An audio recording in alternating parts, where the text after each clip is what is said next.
represented, and also several wonderful students that have been supporting our work, and of course the team at Indwell. And Indwell you'll be hearing a lot about today, as the site where this research was conducted or is continuing to be conducted.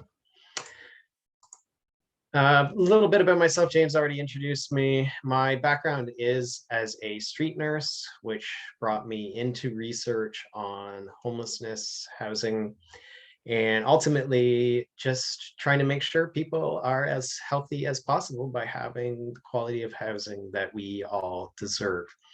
And so have a really joy of being able to work with the Center for Research on Health Equity and Social Inclusion that brings together here in London, Ontario, partners who are doing the amazing work of housing people and supporting people in housing and through their journeys of homelessness, together with researchers to try to address the complex challenges that we face. And today's challenge I'm going to be talking about is how on earth do we do supportive housing in Canada? And I'll be talking about a context in which actually is slightly rigged against this particular model in several ways. So how do we kind of go past the barriers that we face to ensure that folks who need the most assistance with long-term housing stability get that assistance? So I'm going to kind of situate you within this project. It is kind of a multi-phase project. There's been different things going on. Tell you a little bit about permanent supportive housing and what we've been learning in our collaboration with Indwell here in Ontario. Everyone comes from to this work from a different place. And so my real hope, if I could, do anything particular out of this, would be to motivate organizations in particular who either have done some supportive housing and maybe need some motivation to do some more, or who haven't done supportive housing in the past and are considering this as adding this to what you do.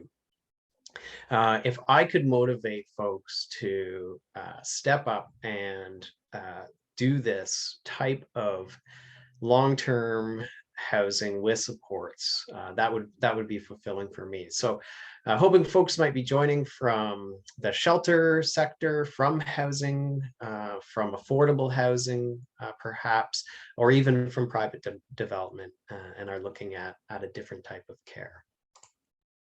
So as I mentioned, I'm situated at Western. I work with the Center for Research on Health Equity and Social Inclusion. James manages that. Thank you to CRHESI for hosting this conversation.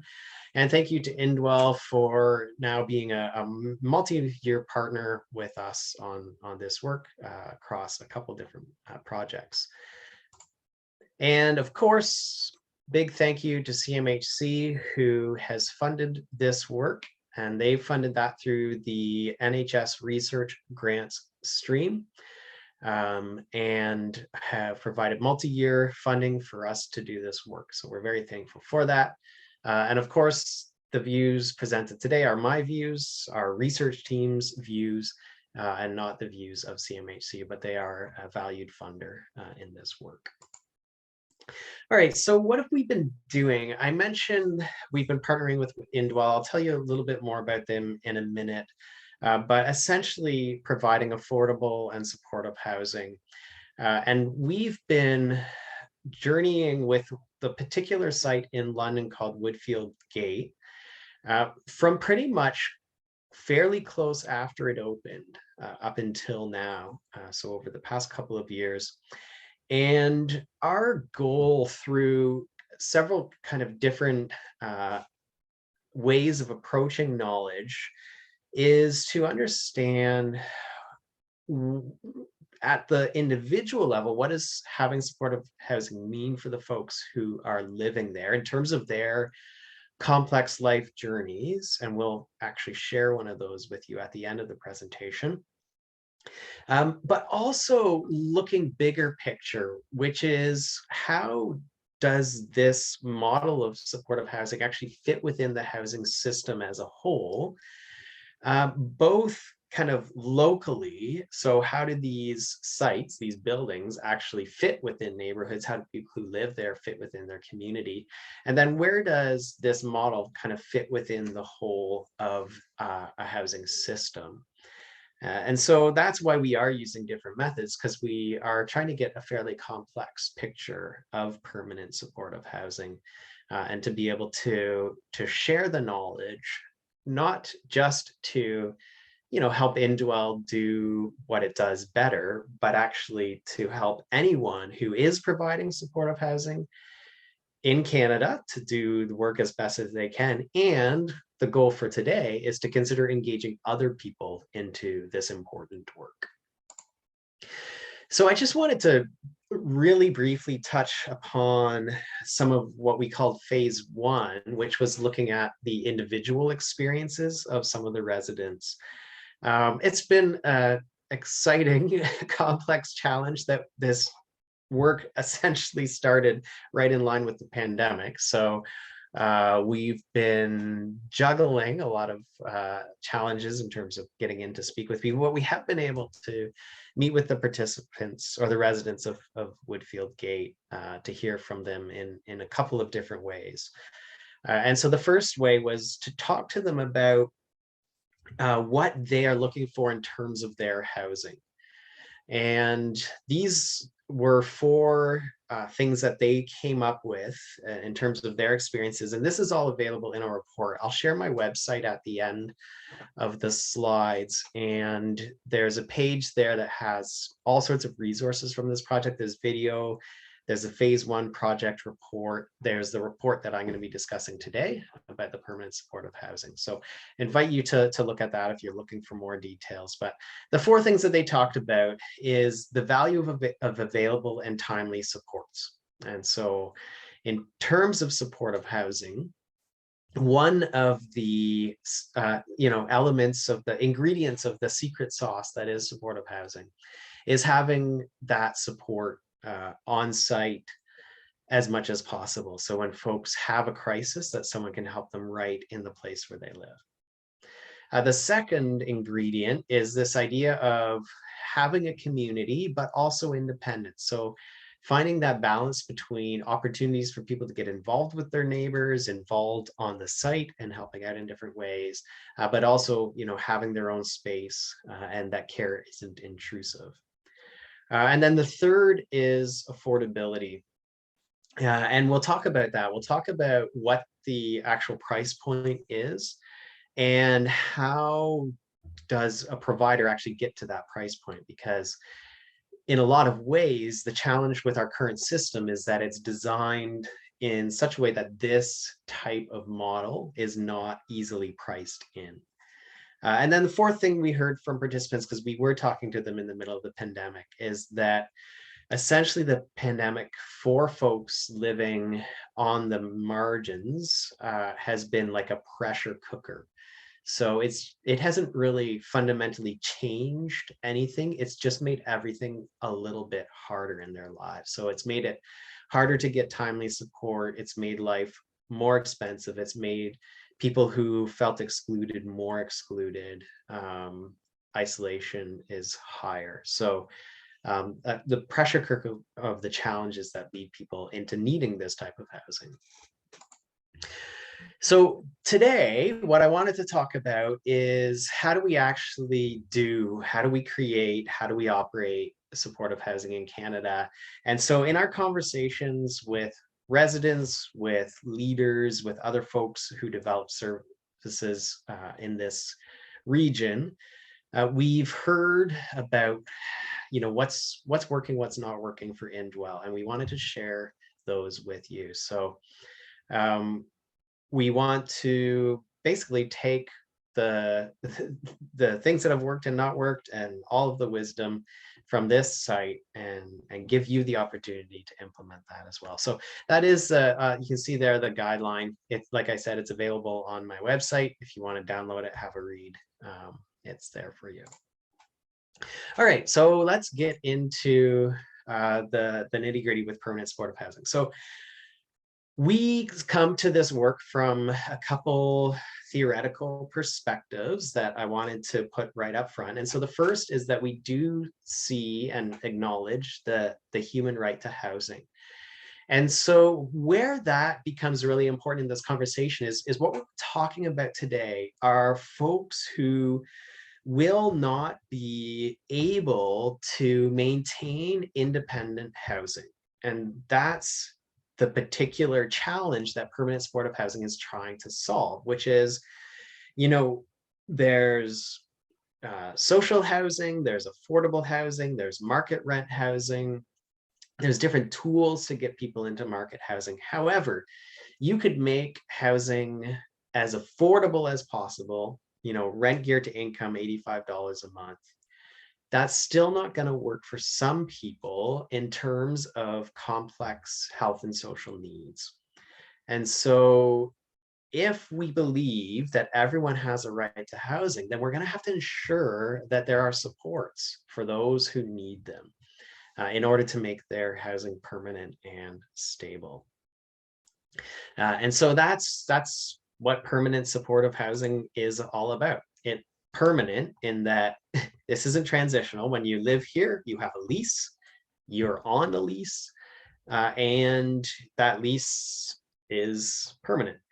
Now, of course, under the Landlord-Tenant Act, folks could still be evicted, for a variety of reasons, but the housing is as permanent as it is for any other citizen. And then it's supportive. And so, like I said, it's some degree of support in the places where people live. And so in the context of Indwell, what we're going to be looking at are health and social services provided by educated staff on site and additional access to things like engagement in the building, so recreational social opportunities, access to food, and support with things like healthcare. At the same time, this is provided in a model, like an actual literal building model, where people have their own independent locked units.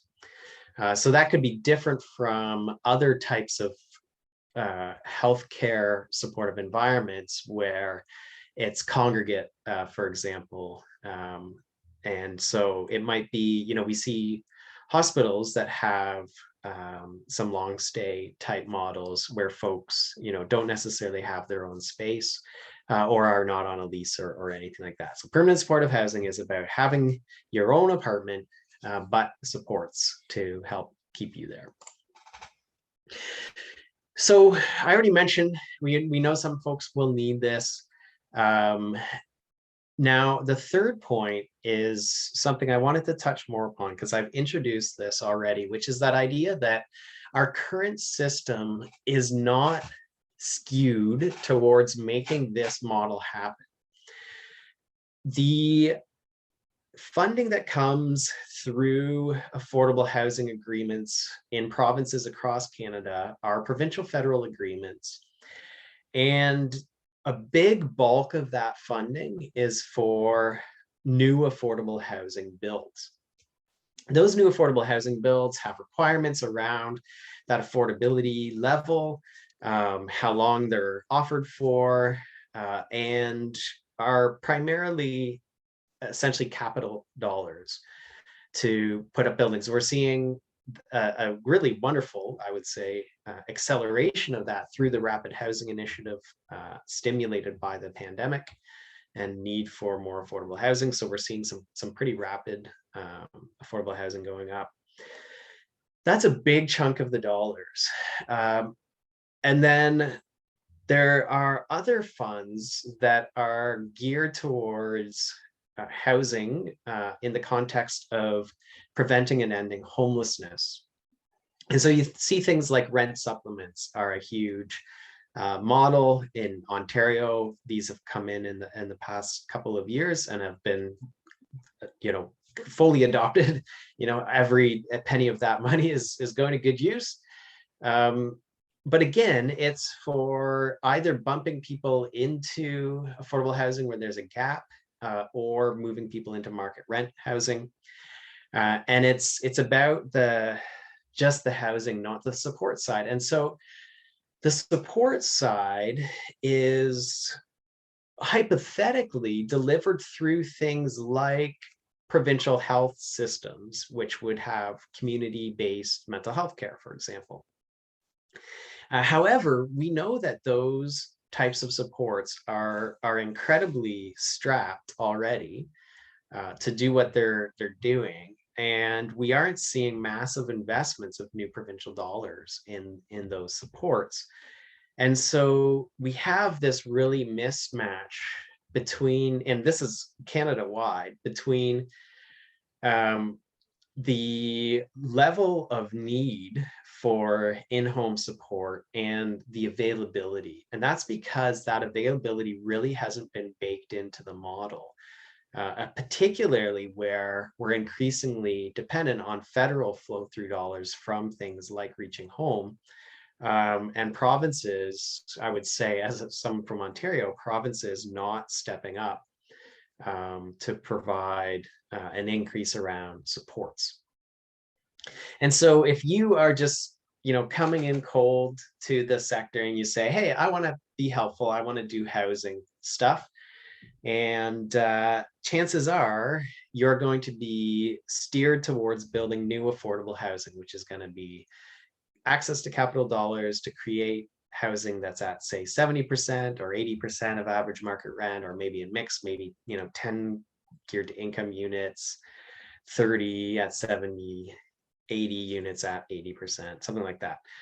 Because that's going to be what's easy to do within the current model.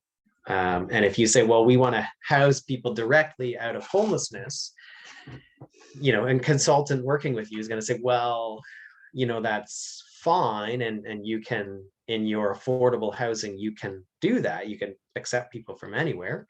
However, this is going to have a huge pressure on your service, because folks are going to have a lot of needs, and they're very often going to show up at your building without supports attached to them. They're going to be folks who are leaving incarceration, leaving child welfare system, leaving hospitalization, leaving shelter, who there's no follow-through support in their lives.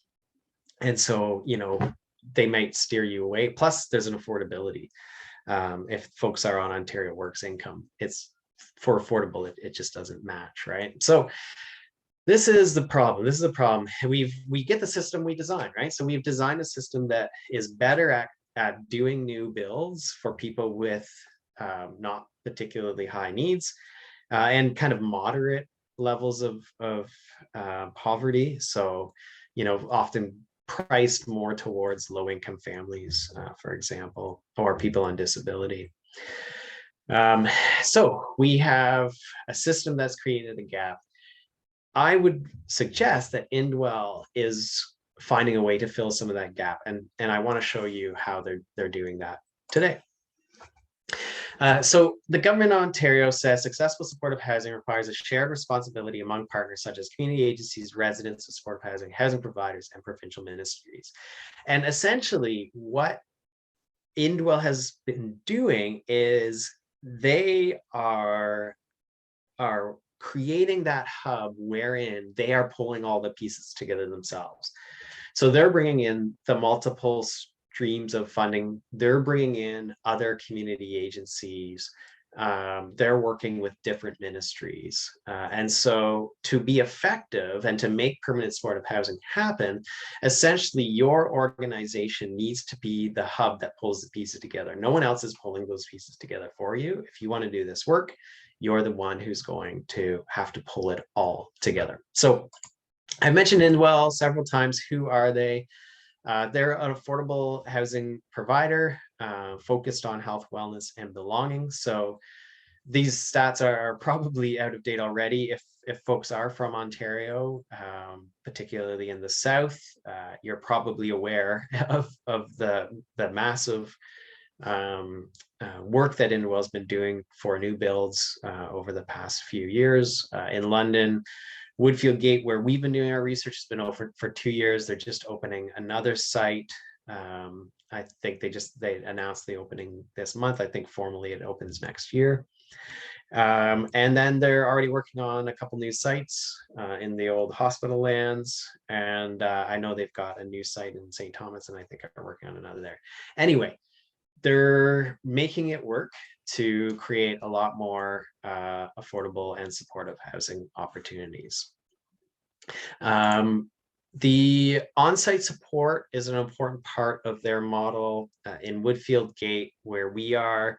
Like I said, that includes expert staff. And so that's the other part that I think has been really interesting, is that, you know, they've been able to gear the staffing to the degree of need of the buildings that they are operating. And so where you often see kind of a descaling of labor within the homeless system, they've been able to bring in registered nurses, registered practical nurses for folks with high health needs, which anyone who's worked on the admin or management side, they know exactly how expensive that can be, and that you know, a registered nurse can easily cost you 2 FCEs of other social service providers, or even higher.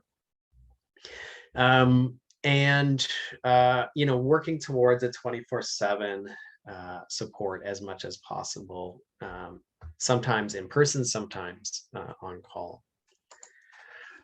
So Woodfield Gate, this is, you can see it pictured here. It's on Dundas Street in London, so within the core region. And it was actually under construction already when it was purchased by Indwell. 67 tenants, 1-bedroom bachelor apartments.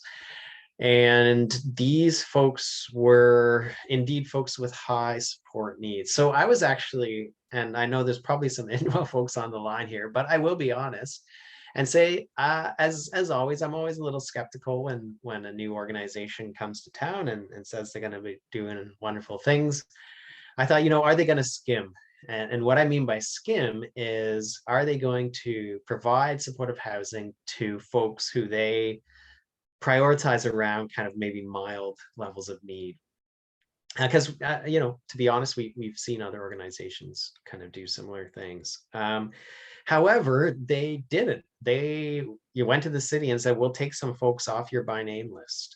They went to the hospital and said, okay, well, you know, you're telling us you've got folks who are stuck in long-term mental health care, who are simply here because they don't have somewhere to live. We'll take them, and with all of their complex health needs. And so I was a bit impressed, and that's part of why we started the relationship in the first place, because I saw, okay, they're authentically taking folks who do have high support needs, who would otherwise not likely be successful in a tenancy. And indeed, as we've got to know the residents, many have, you know, complex multi-episode experiences of homelessness.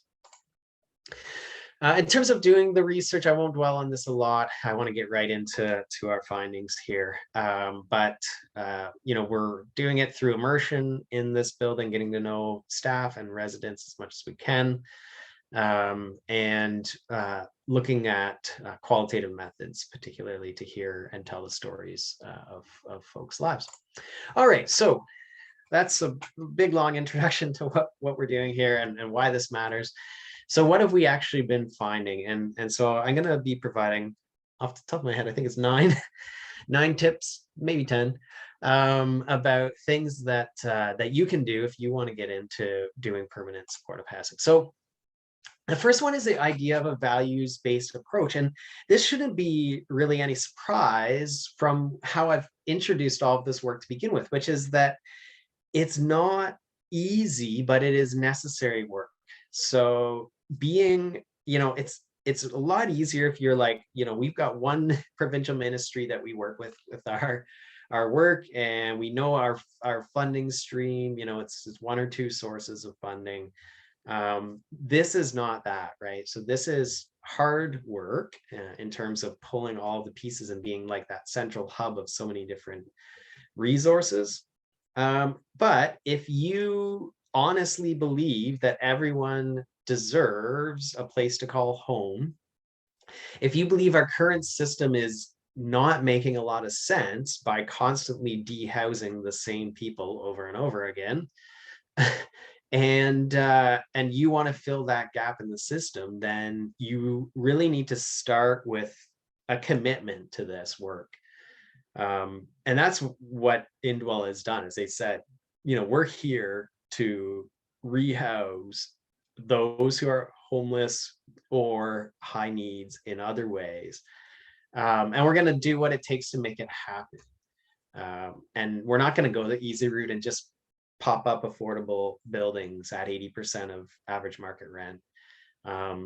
Copy paste. And we'll talk about this a little bit later. And that means, immersion into the local community to find what are the actual needs, right? So if we show up in Edmonton, Alberta, we say, what do we actually need? Where are the gaps in the system? And let's fill them. We're going to be the ones that fill them. Now, the important thing I come back to again, which is the system creates the gap. And that means it's not going to be easy to fill. If the gap was easy to fill, it wouldn't be there in the first place. So we have to start, if we want to do this work, from being committed to doing it. One of the Indwell leaders we talked to says, something changes when you see people as humans rather than something laying on the side of the street. I think that's actually the starting point, people's humanity and worth and value. And some leaders, some communities get this. Seeing people as more than just their economic value is where this starts. And so you got to start from that commitment. You got to stay committed to it for when things get challenging. So the second point is the quality of leadership in creating that vision, holding that vision, but also having some real practical hands-on knowledge, because you're going to really cover the spectrum. Even if you're doing a single supportive housing project, you're talking development, and everything around housing, right? So everything from funding sources to building to architects to planners, planning systems. You're looking at healthcare, health services, access to funding for health services, best practices in health services. It's a breadth of knowledge that you need in order to do this work well. And so you need a lot of wisdom in that leadership. And the other thing that's important, and I've highlighted in the third bullet there, is leaders who aren't, so there's a lot of technical side to that, and you can spend 120% of your time having your leadership engaged in that technical stuff. But if leaders are also connected more broadly to research, to advocacy, to policy making, then they're also helping to change the system that has created the gaps that they're trying to fill. So that's one of the things that, again, that we've been impressed in our research with Indwell, is that it's not just about putting up the buildings, putting in the staff, but it's also engaging with governments, research like ourselves, to tell the story and to try to change the story that's creating the problem in the first place. So another leader from Indwell says, interestingly enough, it took 10 years of solid work up until 2016 to convince any health plan or policy decision maker that investment in a supportive housing development and builder and operator was worthwhile. So that really leads me into my next point, which I've already made, but I can't make it enough, which is about navigating complex funding. So health and housing are two different ministries.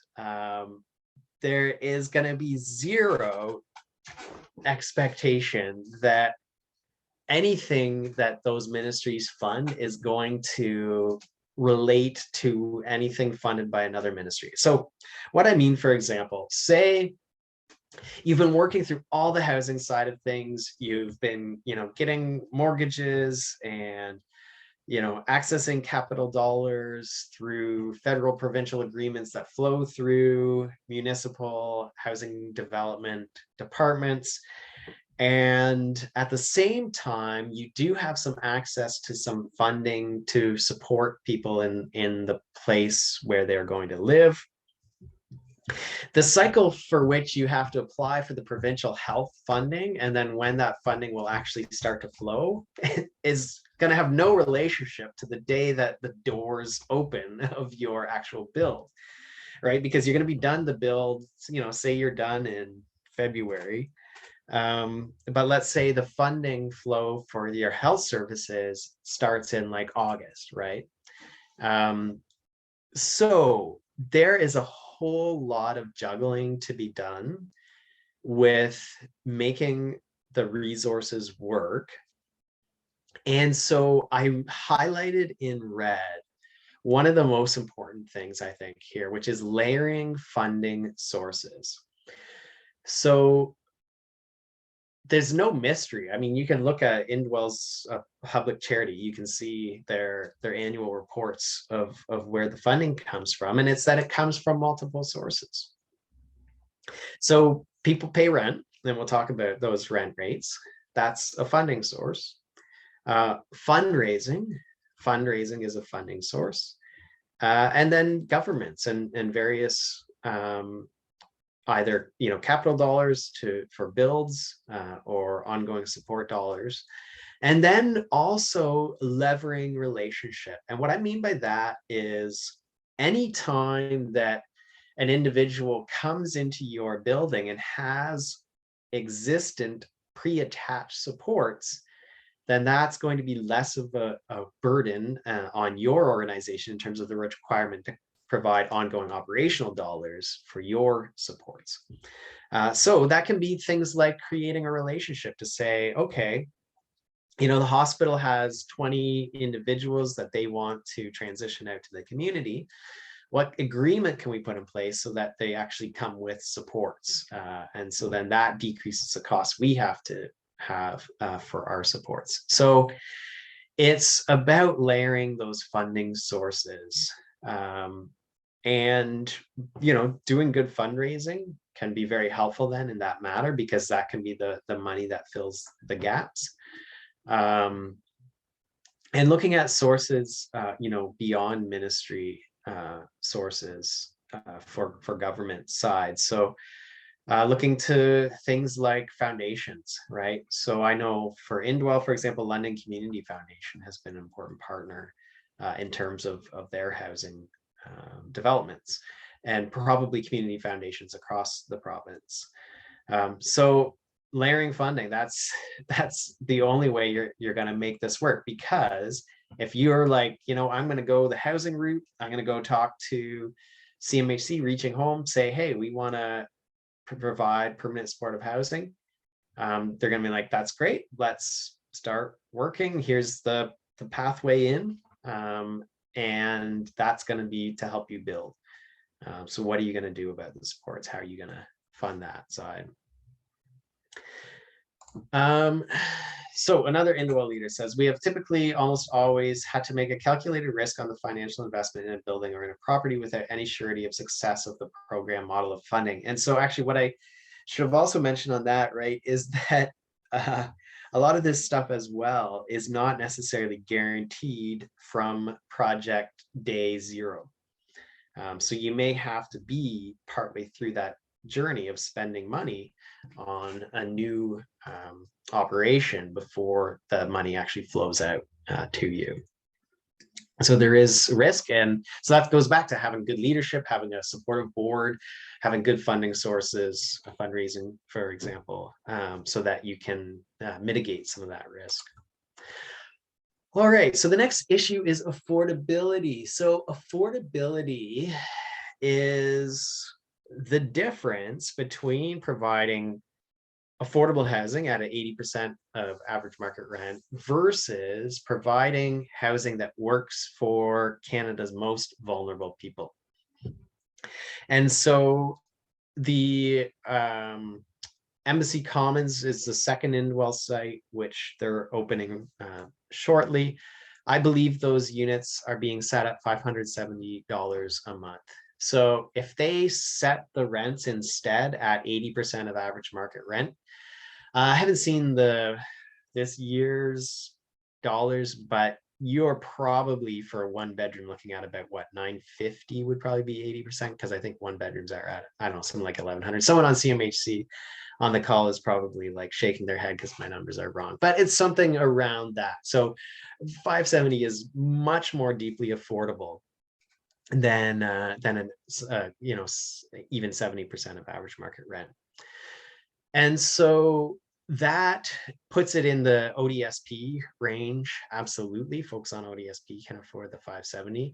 That's still for folks on Ontario Works, unless you're talking about you know, small families, you know, for example, mom and two kids, that would still be at a price for Ontario Works. So part of the message to the rest of the system is that we need to make sure that everyone who should be getting disability payments is actually getting disability payments. So for a nurse, for example, we can be doing a better job on getting people's applications done, and done well and done quickly. So again, the affordability happens because of the multiple sources of funding. And so if you just try to operate permanent supportive housing on $570 a month rent per unit, you are going to run out of money very, very, very quickly. So that's where you have to, if you can have good capital dollars up front and you're not carrying a big mortgage, if you can have funding from the provincial side on healthcare, so that, you know, some of your FTEs of on-site service are covered, right? Then that all continues to make those costs make sense, makes, you know, that bottom line work on high affordability or deep affordability. There are other ways that you can improve costs, and so that's even like how you build. In terms of thinking about like, what are the unit sizes, what are the family sizes that we're going to be taking in, how much then income will families have, what's the cost of operating this housing? So are we creating very expensive builds, or are we using high energy efficiency standards, for example? And then maybe we're able to tap into some additional capital funds because we're meeting a particular energy standard or using a particular product that has, you know, that we can get some money back on.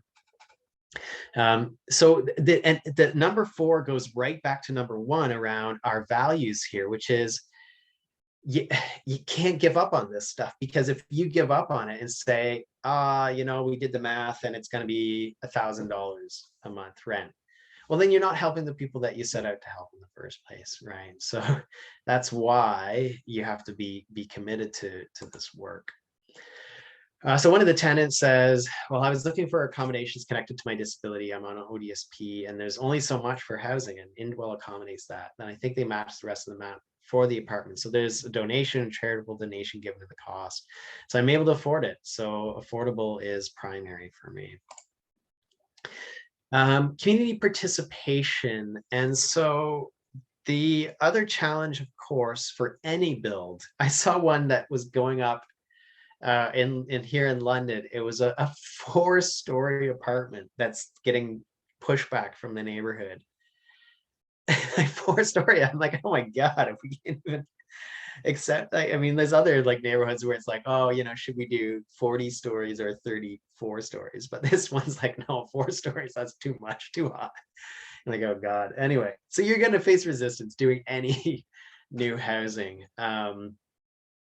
And so, of course, too, like if the conversation is like, yeah, we are intentionally housing people with high support needs, health challenges, addiction, mental health, right? There's a big risk of potential pushback from neighbors. And the site that we're operating did have some grumpy letters from some businesses. Fortunately, several of those businesses came around in the long run. But again, if it goes back to that, you've done a good job to get to know the community, understand their needs, and you can say, look, you know, the community told us we have this issue wherein people are cycling through the private market unsuccessfully, ending up back in shelters, dying on the streets, living in hospital. And we are stepping up to solve the problems of the community, right? And coming again from that point of values, bringing in the public and other leaders early on in the phase, that's going to help mitigate that pushback in the community. Joan says, I attended a pre-pandemic town hall meeting hosted by one of the city councilors, spelled the wrong way. And they're talking about the downtown core when Dundas Street was under construction and the impacts that was causing. I was very pleased to hear what seemed to be a resounding theme, that these individuals are part of our community. So I think there are shifts happening in terms of supporting every individual, right? So getting the city council on board with what your organization is doing to mitigate that pushback. Tenancy, this goes into a lot of kind of detail stuff that I don't think I want to cover here, because, you know, if you really get on board with this, you can look it up. But you know, if you're, all of it to say, if you're working with folks with high needs, then you really need to be thoughtful about the process whereby you're doing the intake to make sure that your organization is housing the people that you are setting out to house. And then what's the process whereby people who are struggling still are supported in that journey at the same time as you are fulfilling your legislative requirements as a landlord for other tenants in that building. So lots of policy work to be done in terms of making sure that you provide the best long-term outcomes. Healthy living environments. So one of the challenges actually in Woodfield Gate, the site that we're at, is because they bought it as a already in development. There wasn't the opportunity to build it exactly how they wanted. And so you can actually, if you have the luxury of starting from, you know, empty property, to think about how you're going to make this housing work the best for the folks who you're serving. And I've already mentioned like energy sustainability. That's a simple one. But the other thing I mean is, well, what about programming? So are you creating mutual spaces for people to live and interact? So if building community is part of your goal, then is there spaces for people to do that? And one of the goals actually of the community room, which the pandemic has ruined for a period of time, hopefully not too much longer, is the vision there is actually for people from the neighborhood to be able to come into the community room, use the community room. And so you start to break down some of those barriers between the building and the rest of the neighborhood. And designing like a community kitchen in the space, right? So all of that is stuff that you can pre-do. And the other one that, you know, I've learned a little bit from Indwell about is even stuff like, you know, if you've got a really large building, you can build the building so it's essentially designed as two different buildings. So there's two separate entrances, there's separation, you know, between hallways. And so you can actually have 80 people living in what feels more like two 40-person buildings, and that decreases some of the conflict issues and you know, strangers in hallways and that sort of stuff. So all sorts of things you can do to build the best environment. Another tenant says, and just having friends in the building that we could kind of still self-isolate with or isolate with, not in a perfect way, but I need to be around people for mental health. So I don't think, unless I had Indwell and community online, I don't think I would have made it through the pandemic without a hospitalization. So just speaking to the value of kind of intentionally building community in the space. Hiring, getting the right people is huge. I remember in talking with one of the leaders in an interview, number 2, the second point there, intentional value-centered hiring. This is like, they probably said this like 7 times in our interview, which is, if you hire someone who goes back to point 1, which is committed and believes in the values and the value of this work, then they will have longevity in the organization. They'll have passion for the work. They will take on leadership and doing problem solving. And so I would say that's the most important thing is hiring folks who are committed to that goal of housing for all and supporting those with some of the highest needs. People need an element of support throughout their life, particularly folks with serious and persistent mental illness and those needs change. Most of our tenants live in low support independent units. Most are quite independent, but there are periods where they need more intensive support, and we can intervene at those moments. So that flexibility around service needs as well. So I said, they're able to hire to the makeup of the organization. But you need to be able to flex that too, as different people come and go from the site.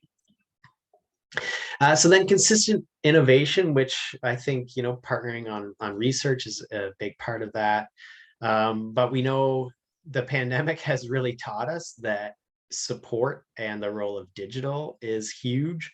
We're seeing increasingly like models of mental health support using high digital focus, but also just learning about your organization and keeping good data about what's going on, where your needs are, what the costs are, if you've got the right mix in terms of the supports that you're offering, all of those sorts of things. So being a smart organization that looks to innovation and keeps track of what it's doing. I love the creativity of seeing what doesn't exist and trying to make it happen, finding the unlikely allies, resources that aren't automatically fitting together, and saying, that's the puzzle that fits here. So in a nutshell, overcoming barriers means getting around these really complex funding models, creating housing that is truly affordable, and consistently innovating to meet the needs of the local community. Having the right people and the right partners, so it's hiring the right staff, getting the community engaged and accepting and really interacting with your building, and staying centered on your values. And that we can end homelessness of those with the highest needs if we support tenancies, if we create healthy living environments, and if we provide professional on-site services.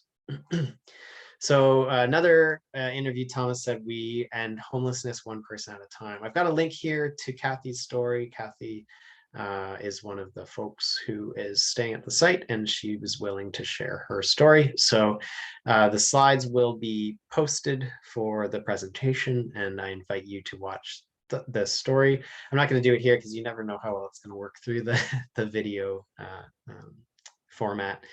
But we do have time now, 10 minutes for questions.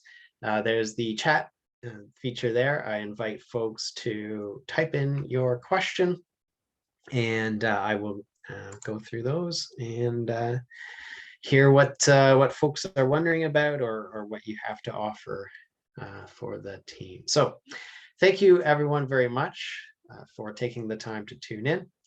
And I hope this is encouraging, motivating. I hope that you will take back to where you are, and anywhere in Canada, and consider how you can help patch this gap of high supports.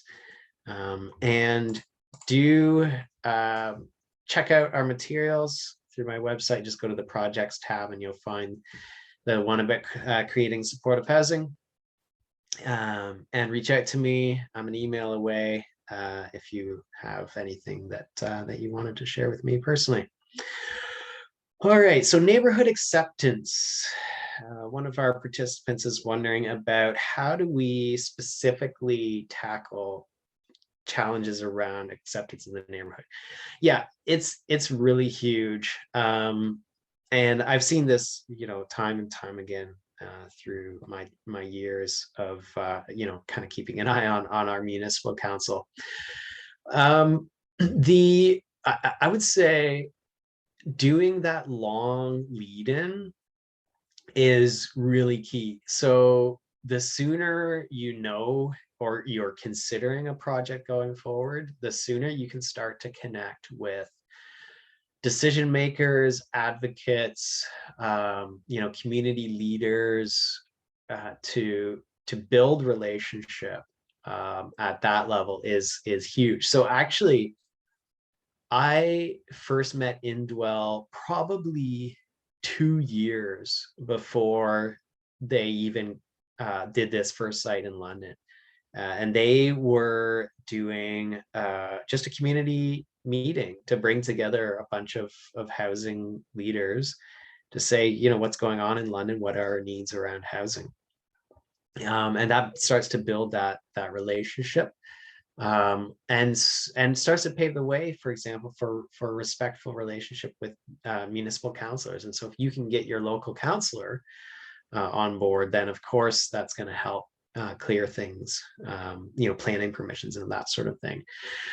In terms of the neighborhood side, it's the same thing, right? And it's about telling that story. What's the story of the work? What are we trying to accomplish? So if you're creating, for example, a downtown development and people are concerned about, camping, in London, we had, a lot of folks setting up tents around empty businesses that were temporarily closed during the pandemic. And so if you can say, well, we are creating the housing exit from the street, right? We are the solution that's going to help those folks move out of tents into housing with the right supports. You can tie into the community concerns and tell a better story. Will that alleviate all concerns? Absolutely not. You will always, whenever you submit through the municipal pathway, you will always get some letters that are in opposition to what you want to do. However, if you've got the majority of community leadership on board, your chance of positive earned media in the local press is going to be way, way higher. Chances of your municipal council voting in your favor anyway is way, way higher. So yeah, it's paved that way. Tell the story of your values, and get people to understand and know what you're about. So there's another question about tenancy agreements. That's a really great question. So, I mean, essentially, of course, the model here is for a landlord-tenant compliant relationship. And so you're going to have everything that is in a lease. And that will have to be, congruent with obviously, of course, local requirement. Now, onto that, you add agreements around support. And so with the Woodfield site, there's essentially two levels of support. There's kind of basic, affordable, and folks will still have access to community rooms and events. And then there's the higher support, which is going to help people with some food and with, things like healthcare services, that sort of thing. So that's going to be built into the agreement as well. And again, depending on what the needs are, you can set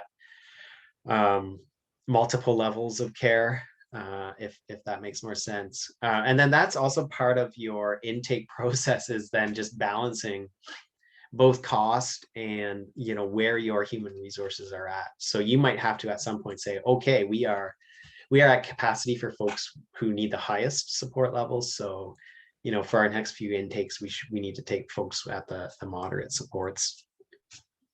But the tenancy, the lease is still going to be a regular lease.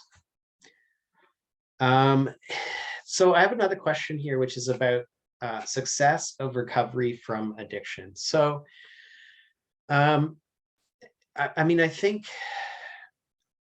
first off, as a mental health and addiction focused nurse, recovery is a journey.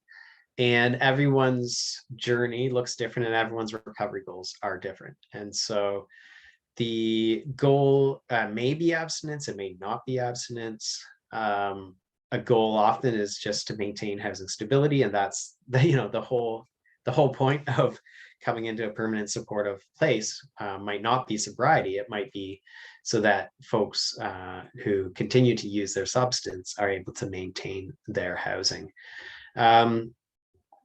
I would say that it's high. I don't have any stats on this at the tips of my fingers here, but in terms of successful tenancies, there have still been some evictions, and where we see still the biggest, which will be forever challenges, will always be whatever housing that you operate, is tenant conflict, right? And so if you have a scenario where a tenant is threatening other tenant or tenants, then as a landlord, you are always required to respond to that situation. And if you're at a point whereby other people's health, safety, well-being, and right to not being harassed within their home environment is in violation, then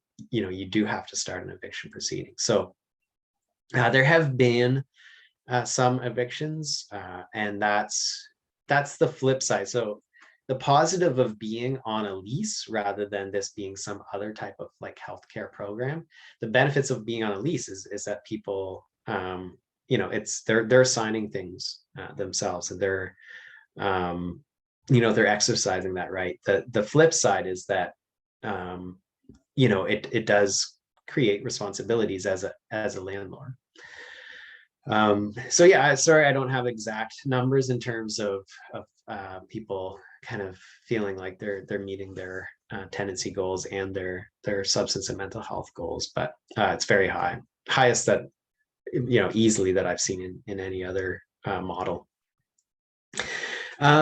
So then what about size? So interestingly, I have two questions from two other people, one asking maximum size, one asking minimum size of these projects to make them work.